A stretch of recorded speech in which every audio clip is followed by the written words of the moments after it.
Good morning all of you. आज हम laser unit का लेक्चर 5 करेंगे। Semiconductor laser. सेमीकंडक्टर लेज़र को हम लेज़र डायोड भी कहते हैं। Active medium is semiconductor medium. इससे हमारा एक्टिव मीडियम मेन मेटल क्या होता है? सेमीकंडक्टर होता है। ये हमारा किस प्रिंसिपल वर्क करता है? इलेक्ट्रॉन होल क्या करते हैं? रिकम्बाइन करते हैं पी इंजेक्शन के अंदर, जिसके कारण हमारी लेज़र प्रोड्यूस होती है। Very compact and light weight. इसका साइज बहुत स्मॉल होता है और वेट भी बहुत कम होता है। Consume very low current. ये बहुत कम करंट पे भी वर्क करती है।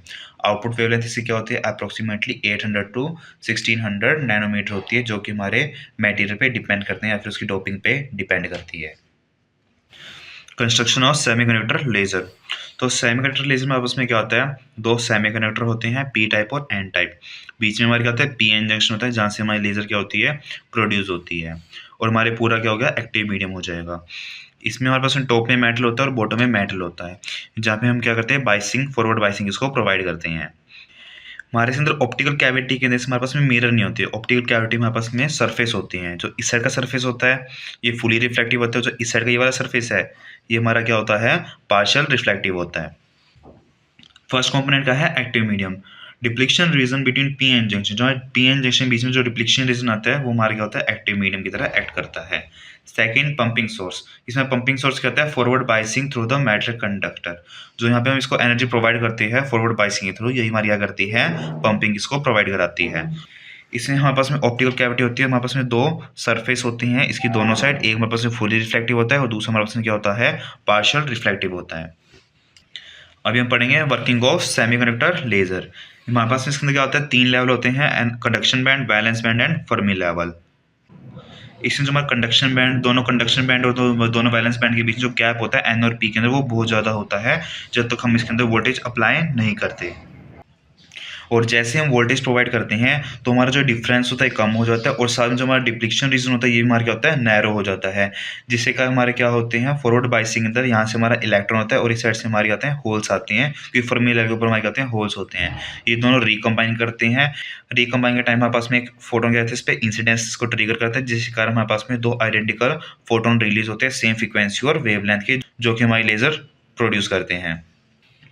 तो हमारा फर्स्ट स्टेप क्या था कि हम इसको फॉरवर्ड बाइसिंग प्रोवाइड करनी है, जिससे कारण जो हमारे इलेक्ट्रॉन है वो हमारे एन टाइप से पी टाइप के अंदर मूव करेंगे।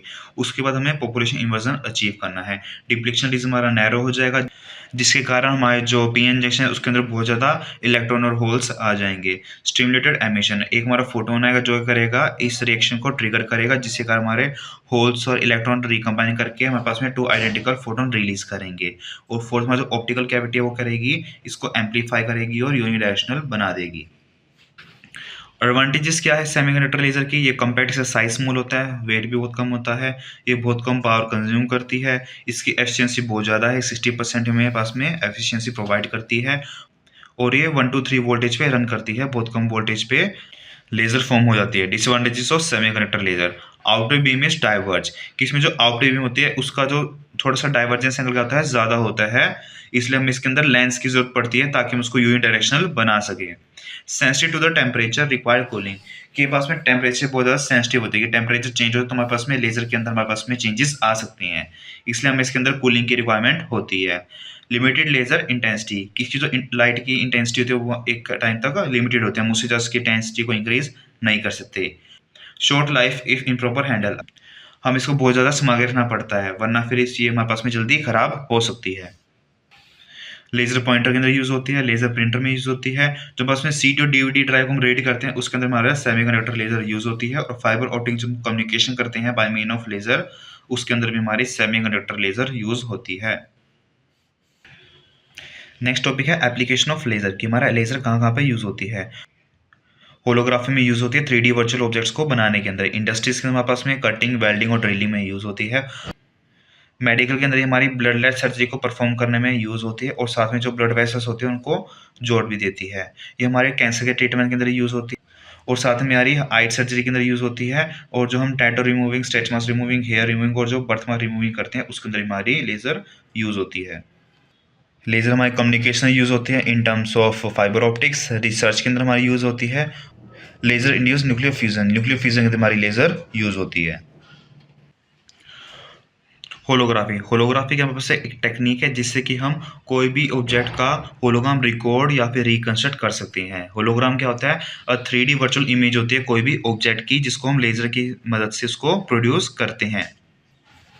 इसमें हमारे पास में दो स्टेप होते हैं। फर्स्ट स्टेप क्या होता है? Recording of hologram. सबसे पहले हम होलोग्राम को रिकॉर्ड करते हैं।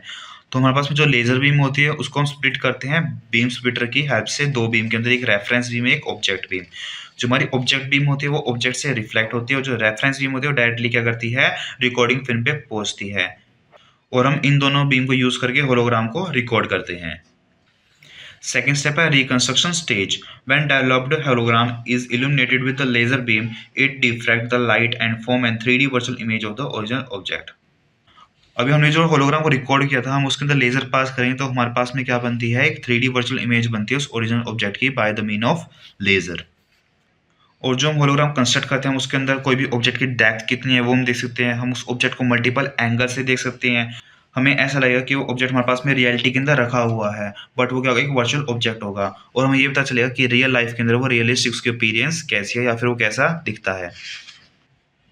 नेक्स्ट टॉपिक है difference between holography and photography, कि हमारा होलोग्राफी और फोटोग्राफी बीच में डिफरेंस क्या है।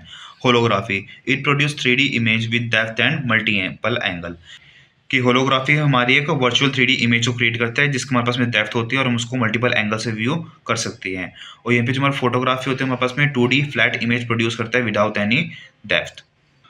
Holography recording source of light is laser, कि जब हम होलोग्राम को रिकॉर्ड करते हैं उसमें लेजर यूज होती है, और फोटोग्राफी के अंदर हमारी नॉर्मल लाइट यूज होती है। Holography need laser to reconstruct and see it, कि हमें इसके अंदर लेजर की जरूरत पड़ती है इसको वापस से बनाने के लिए और इसको देखने के लिए। और यहाँ पे जो फोटोग्राफी है उसके अंदर में कोई भी लाइट की हमें जरूरत नहीं होती, हम उसको नॉर्मल सनलाइट या फिर जो बल्ब ट्यूबलाइट की लाइट होती है हम उसके अंदर उसको देख सकते हैं। Fourth point, it uses phenomena of interference diffraction, कि जो हमारा होलोग्राफी हमारे पास में इंटरफेरेंस डिफ्रैक्शन का फिनोमेना यूज करता है। यहाँ पे जो हमारा फोटोग्राफी हमारे पास में रिफ्लेक्शन ऑफ लाइट यूज करती है बाय द ऑब्जेक्ट, हमारे पास में यही प्रिंसिपल यूज करती है। जो हमारी होलोग्राफी होती है इसके अंदर हमें लेंस की रिक्वायरमेंट नहीं होती, बट जो हमारी फोटोग्राफी होती है हमें इसके अंदर लेंस की रिक्वायरमेंट होती है ऑब्जेक्ट पे फोकस करने के लिए। होलोग्राफी के अंदर multiple images can be form simultaneously, कि हम एक साथ एक ऑब्जेक्ट की बहुत सारी इमेजेस प्रोड्यूस कर सकते हैं। यहाँ पे जो हमारी फोटोग्राफी है इसके अंदर हम एक टाइम पे सिर्फ एक इमेज फॉर्म कर सकते हैं।